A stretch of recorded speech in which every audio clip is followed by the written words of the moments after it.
2014 সালে একটা স্বপ্ন দেখেছিলাম, সমাজ বদলাবো এই প্রতিজ্ঞা নিয়ে পথ চলা শুরু করেছিলাম। গরিব অসহায়ের পাশে দাঁড়ানো, তাদের হাত ধরা, এটাই আমাদের ক্লাবের সবচেয়ে বড় পরিচয়। প্রতিটা পদক্ষেপে, প্রতিটা রাতে একটাই লক্ষ্য আমাদের মনে চলে, সমাজের উন্নতি, শিক্ষা, বিচার, মূল্যবোধ, সমাজের উন্নতি, এটাই আমাদের গান।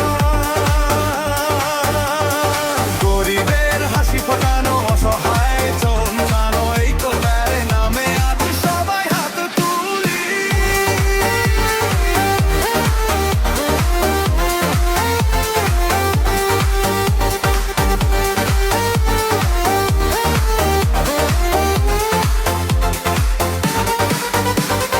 শিক্ষা, স্বাস্থ্য, বৃক্ষ সেবা, সব কিছুর মাঝে